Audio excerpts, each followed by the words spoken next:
रब्बी इश्रह ली सदरी व यस्सिर ली अमरी वहलुल उक़दतम मिन लिसानी यफ़क़हू क़ौली।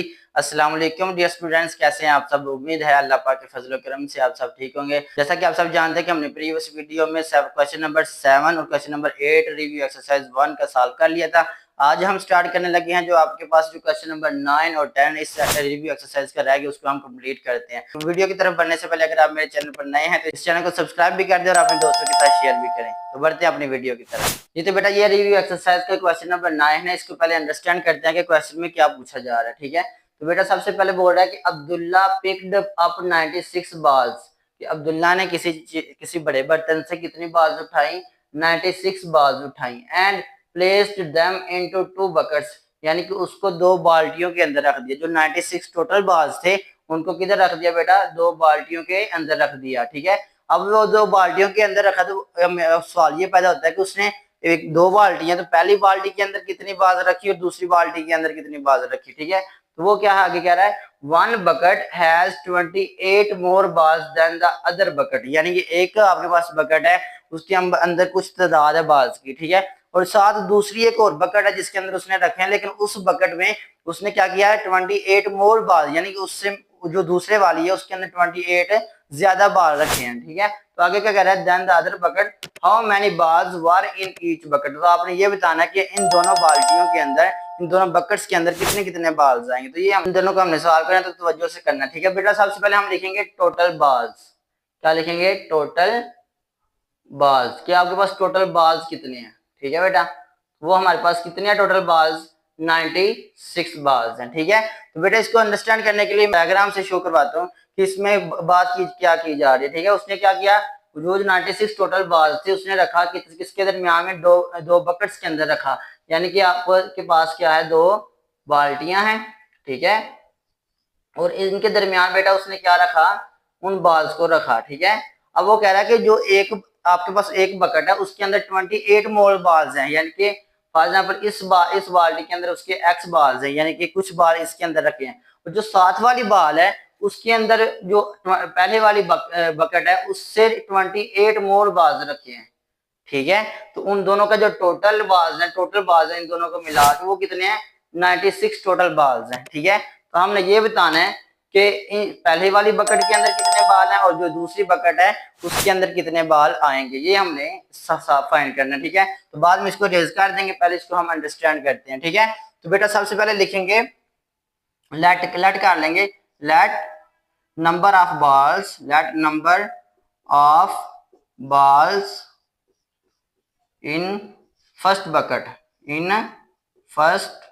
बकेट, यानी कि लेट कर लेंगे कि जो पहली बकेट है उसके अंदर जो बाल है वो कितने हैं, एक्स हैं। ठीक है, और अब 2 नंबर ऑफ बाल जो दूसरी वाली में है वो क्योंकि पहले वाली में से 28 से ज्यादा है, तो उसको हम कैसे लेट करेंगे, लिखेंगे नंबर ऑफ बेटा बाल्स इन सेकंड बकेट। क्या लिखेंगे, सेकंड बकेट, तो वो बेटा कितने हमारे पास, x प्लस 28, यानी कि जो दूसरी वाली बकेट है उसमें पहले वाली से 28 से ज्यादा बाल्स हैं। ठीक है, तो अब हमने क्या करना है, अकॉर्डिंग टू गिवन कंडीशन। क्या लिखेंगे बेटा, अकॉर्डिंग टू गिवन कंडीशन, तो कंडीशन हमें ये बताई हुई है कि इन दोनों के जो टोटल बाल्स है वो हमारे पास 96 हैं। ठीक है, अकॉर्डिंग टू गिवन कंडीशन, तो बेटा ये लिखना है सबसे पहले, ये लिखने के बाद इन दोनों को ऐड कर देना है। एक पहली बकेट में हमारे पास कितने बाल्स हैं, एक्स, और जो दूसरे वाली है उसमें क्या है, पहले वाली से 28 ज्यादा है। ठीक है, तो इन दोनों को जमा करेंगे। ठीक है, तो टोटल बाल्स के इक्वल रख लेंगे 96। अब ये भी एक्स की वैल्यू, ये भी एक्स की वैल्यू, तो बेटा आपके पास टोटल एक्स कितने हो गए, आपके पास 2x, इधर से क्या आ रहा है, प्लस 28 इज इक्वल टू 96 आ गया, यहाँ से 2x इधर ही रह गया, इज इक्वल टू 96, ये इधर प्लस हो रहा है उधर जाके माइनस का 28 हो गया। ठीक है, नेक्स्ट इसको मुझे सिंपलीफाई करें तो आपके पास आ गया 2x इज इक्वल टू 96 में से बेटा आप 28 को निकाल दें तो आपके पास कितना आ जाएगा, आपके पास आ जाएगा 68 आ जाएगा। ठीक है, यहाँ से मजीद हमने x की वैल्यू निकालनी है, तो x is equal to 68 divided by, ये इधर मल्टीप्लाई हो रहा है, 2 इधर आके डिवाइड हो गया, तब आप इसको डिवाइड करेंगे 68 को 2 पे, तो आपके पास कितना आ जाएगा, 34 आ जाएगा। अब ये जो x की वैल्यू आई है 34, तो ये तो बेटा ये बाल्स हैं टोटल, ठीक है। वो किसके बाल आए हैं अब, ये जो आपके पास फर्स्ट बकेट है x आ गया आपके पास, ठीक है।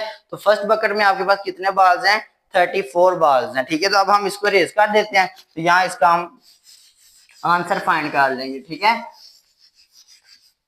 तो सबसे पहले बेटा हम क्या लिखेंगे इधर, नंबर ऑफ बाल्स, क्या लिखेंगे, number of balls in first bucket, in first bucket.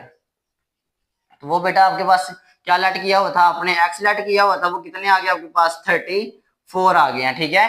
अब नंबर ऑफ बाल्स फाइंड करने हैं किसके, सेकंड बकेट के, ठीक है। वो क्या लिखेंगे बेटा आप, number of balls, number of balls in second bucket, second bucket.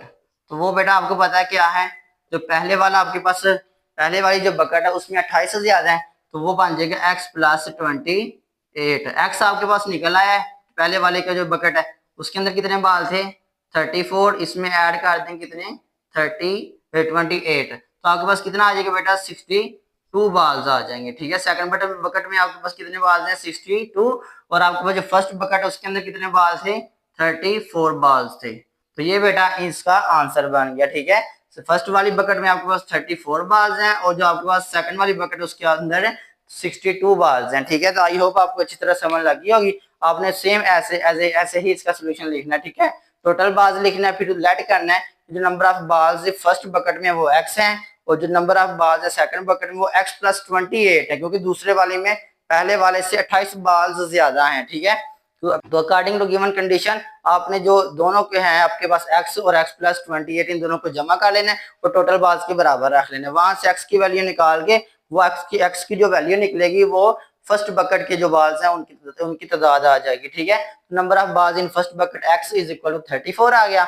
अब number of balls in second bucket वो क्या थी, x प्लस 28, तो जो आपके पास x की वैल्यू आई है 34, उसमें 28 ऐड करके तो आपके पास टोटल बाल्स आ जाएंगे सेकंड बकेट के, ठीक है। तो बेटा तो ये हमारे पास क्वेश्चन नंबर 9 था। तो अब करते हैं क्वेश्चन नंबर 10, जो वेरी इंपॉर्टेंट है, लॉन्ग क्वेश्चन है जी। तो डियर स्टूडेंट्स ये हमारे पास क्वेश्चन नंबर 10 है, रिव्यू एक्सरसाइज 1 का यूनिट नंबर 1, ठीक है। तो बेटा ये क्वेश्चन नंबर 10 है, और इसको बड़ा अच्छी तरह आपने पहले क्वेश्चन को अंडरस्टैंड करना है, तो फिर इसके सोल्यूशन की तरफ आना है, ठीक है। तो बेटा सबसे पहले क्या कह रहा है, सलमा इन्वेस्टेड रुपीज 3,50,000, यानी सलमा ने क्या किया, इन्वेस्ट किए कितने पैसे, 3,50,000 किधर, इन अ बैंक, किसी बैंक के अंदर, ठीक है।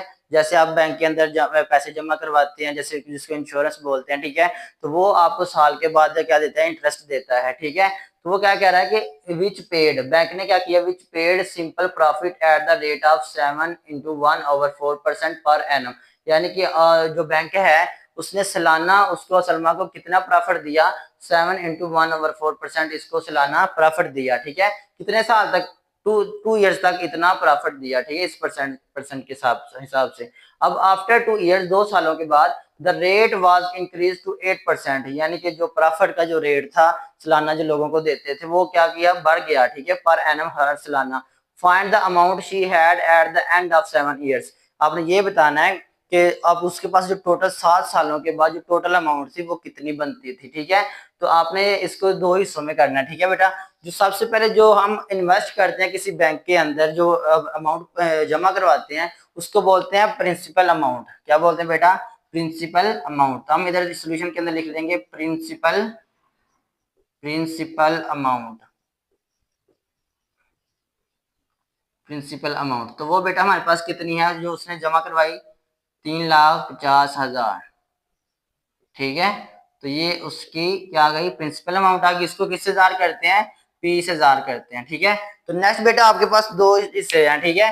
पहले 2 साल तक उसका प्रॉफिट एक अलग है, ठीक है, और 2 सालों के बाद जो उसका प्रॉफिट है वो इंक्रीज होकर 8 हो गया था। तो हम क्या करते हैं, इस क्वेश्चन को 2 हिस्सों में बनाते हैं, ठीक है। तो लिखेंगे फॉर फर्स्ट, लिख लेंगे बेटा for first 2 years, first 2 years, यानी कि पहले जो 2 साल थे उसके लिए जो परसेंटेज की जो रेट था वो आपके पास डिफरेंट था। और दूसरा क्या था बेटा आपके पास, फॉर लिख लेंगे for next 5 years, for next 5 years, 5 years, चलें जी बेटा, सबसे पहले हमारे पास जो प्रिंसिपल अमाउंट है पहले 2 सालों के लिए, वो कितनी है? प्रिंसिपल अमाउंट जो जमा करवाई थी वो दोनों के लिए सेम होगी। वो कितनी है हमारे पास? 3,50,000। ठीक है, तो ये उसकी प्रिंसिपल अमाउंट आ गई जिसको हम 20,000 करते हैं। जो रेट है यानी कि जिस शरह के साथ उसको इंटरेस्ट मिला यानी कि सूद मिला, ठीक है, तो वो बेटा आप कितना था इसका पहले 2 सालों के लिए? वो था 7/1/4। तो हम इधर लिख लेंगे 7/1/4। इसको जब सिंप्लीफाई करेंगे इधर परसेंटेज भी है, ठीक है, इसको सिंप्लीफाई करें तो 7 को 4 से मल्टीप्लाई किया तो आपके पास आ जाता है 28। 28 में 1 ऐड किया तो आपके पास आ जाता है 90। 29 डिवाइडेड बाय 4। इसको मजीद सिंप्लीफाई करें तो आपके पास क्या आ जाता है? 7.25। और साथ आपने क्या लिख देना है? परसेंट का सिंबल लगा देना है। ठीक है बेटा, तो ये आपके पास रेट भी आ गया। और तीसरे नंबर पे बेटा आपके पास क्या होता है? टाइम। तो टाइम बेटा आपके पास कितने सालों का है? तो पहले 2 सालों के लिए आपके पास टाइम आ जाता है 2 ईयर्स का। कितना आ जाता है? 2 ईयर्स का। तो आपने इंटरेस्ट फाइंड करना है, ठीक है, कि पहले 2 सालों में उसको कितना इंटरेस्ट मिला। किसी इंटरेस्ट से क्या मुराद है बेटा? जो सूद है वो हमें सालाना देता है, ठीक है, जितना हम पैसे जमा करवाते हैं उसके हिसाब से जितनी उन्होंने रेट रखा होता है इंटरेस्ट का, वो उतना प्रॉफिट डाल के तो हमें साल के बाद वो पैसे देते हैं। ठीक है, तो इसका बेटा आपने इंटरेस्ट का सिंपल फार्मूला आपने इस्तेमाल कर लेना है। ठीक है, इसको I1 का नाम देते हैं क्योंकि हमारे पास 2 इंटरेस्ट निकलेंगे। तो इसका फार्मूला है P/T डिवाइडेड बाय 100। तो ये बेटा इसका फार्मूला है। ठीक है, तो नेक्स्ट इसको सिंप्लीफाई करें तो P इससे क्या हमारा आता है? Principal amount. वो हमारे पास कितनी है? 3,50,000। ठीक है, इसको मल्टीप्लाई करेंगे किसके साथ है? रेट के साथ। तो रेट बेटा हमारे पास क्या है? 7.25। और ये इसको किसके साथ मल्टीप्लाई करेंगे? आगे टाइम के साथ। तो टाइम बेटा हमारे पास क्या है? 2 है। ठीक है, तो नीचे आप इसको डिवाइड कर देंगे किसके साथ है? 100 के साथ। तो ये 2 जीरो इस 2 जीरो के साथ कैंसिल हो जाएंगे। तो बाकी आपके पास I1 कितना आ जाएगा? I1 is equal to interest 1।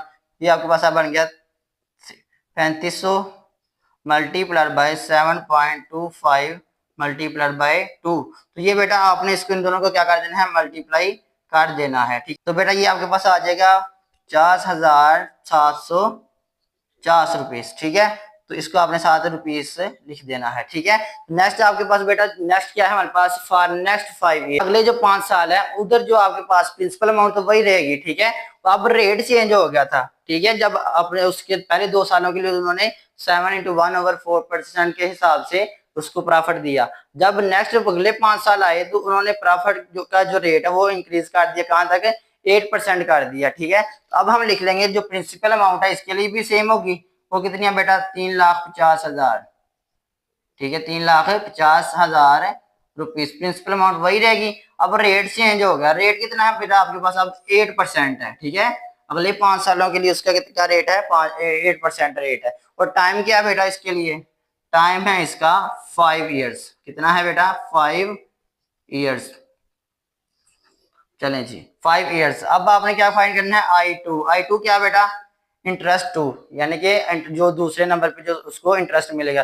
पहला उसने निकाल दिया किस परसेंटेज के हिसाब से? 7/1/4 के हिसाब से। अब दूसरा इंटरेस्ट फाइंड करना है, वो किसके कितने परसेंट के हिसाब से? 8% के हिसाब से। वो हम फाइंड कर लेंगे। तो I2 का फार्मूला बेटा इंटरेस्ट का फार्मूला वही लगाना है, P multiplied by R multiplied by T divided by 100।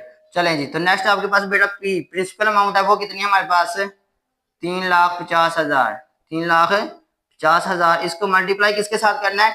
R के साथ। जो रेट है आपका, रेट बेटा आपके पास क्या है? 8 है। और इसको मल्टीप्लाई करना है किसके साथ? टाइम के साथ। तो टाइम आपका 5 साल है, वो 5 लिख लिया। ठीक है, तो डिवाइडेड बाय 100। इसको सॉल्व करें मजीद तो आपके पास I2 कितना आ जाएगा? इधर से ये 2 जीरो इसके साथ कैंसिल हो जाते हैं। ठीक है, तो आपके पास क्या आ गया? 3500 मल्टीप्लाइड बाय 8 मल्टीप्लाइड बाय 5। तो I2 बेटा आपके पास क्या आ जाएगा? I2 आपके पास आ जाएगा 1,40,000 रुपीज।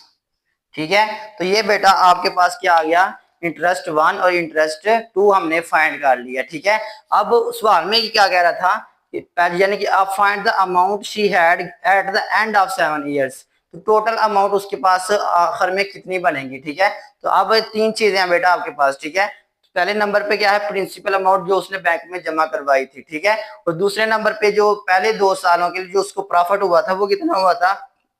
50,750 ठीक है। और अगले 5 सालों के लिए उसको कितना प्रॉफिट हुआ था, 1,40,000 ठीक है। तो अब हमने इसकी टोटल अमाउंट फाइंड करके उसको बतानी है कि उसके पास एट द एंड यानी कि 7 सालों के बाद उसके पास सूद जमा किए हुए सारा जो जमा करवाई थी उसने वो सारे टोटल मिला के उसके पास कितने पैसे बन गए 7 सालों तक, ठीक है। तो अब उसको टोटल अमाउंट फाइंड करते हैं। तो बेटा आप लिख लेंगे टोटल अमाउंट, क्या लिखेंगे, total amount, total amount is equal to, बेटा आपने पहले प्रिंसिपल अमाउंट लिखनी है, फिर इंटरेस्ट 1 और प्लस कर देना किसको, इंटरेस्ट 2 को, इन दोनों सबको ऐड करना है तो आपके पास आंसर बन जाएगा, ठीक है। देखें प्रिंसिपल अमाउंट जो उसने जमा करवाई थी वो कितनी थी, 3,50,000 जमा जो आपके पास इंटरेस्ट 1 आया था यानी कि उसको प्रॉफिट हुआ था 2 सालों तक, वो कितना था 50,750, क्या लिख लेंगे 50,750, ठीक है। नेक्स्ट आपके पास क्या बेटा, आपके पास है जो इंटरेस्ट 2 है जो अगले 5 सालों को उसको हुआ था वो कितना था 1,40,000, 1,40,000, ठीक है। अब टोटल आपने बेटा क्या करना है, इनको प्लस कर देना है, ठीक है। तीनों वैल्यूज को प्लस कर दें तो आपके पास कितना नंबर आ जाएगा, तो बेटा इन सबको आप ऐड कर दें, जमा कर दें तो आपके पास आ जाएगा 5,40,750 रुपीज, ठीक है। तो ये बेटा इसका आंसर बन जाएगा, ठीक है। अब क्वेश्चन को फिर दोबारा एक दफा अंडरस्टैंड कर ले कि क्वेश्चन में कह रहा था कि सलमा ने 3,50,000 बैंक में जमा करवाए, उसको 2 सालों तक 7/1/4% के हिसाब से उसको प्रॉफिट हुआ जो मिला उसको, ठीक है। और अगले 5 सालों के लिए जो प्रॉफिट का रेट था वो आपके पास बढ़ के 8% हो गया था। तो फिर बताना था कि आप उसके पास टोटल अमाउंट कितनी बनेगी 7 सालों तक, क्योंकि 2 साल पहले जो 7/1/4% के हिसाब से उसको प्रॉफिट हुआ और 8% के हिसाब से अगले 5 सालों तक, तो टोटल 7 साल बनते हैं। तो जो 2 सालों का प्रॉफिट है वो हमारे पास इंटरेस्ट 1 है, जो अगले 5 सालों के वो हमारे पास 1,40,000 है, ठीक है। और टोटल अमाउंट जो उसने जमा करवाई थी वो 3,50,000 है। इन सबको आपने ऐड कर देना लास्ट पे आगे, तो वही उसके पास 7 सालों तक जो टोटल अमाउंट होगी वो हमारे पास आ जाएगी। तो ये हमारे पास क्वेश्चन नंबर 9 और क्वेश्चन नंबर 10 था। आई होप आपको अच्छी तरह समझ लगी होगी। फिर भी किसी किस्म की कंफ्यूजन हो तो आप कमेंट सेक्शन में बता सकते हैं, पूछ सकते हैं, ठीक है। अगर आपने मेरी वीडियो से कुछ सीखा तो इस चैनल को सब्सक्राइब भी कर दें, लाइक कर दें और अपने दोस्तों के साथ शेयर भी कर दें। Thank you. तो मिलते हैं अगली वीडियो में, तब तक अपना ख्याल रखिएगा। अल्लाह हाफिज।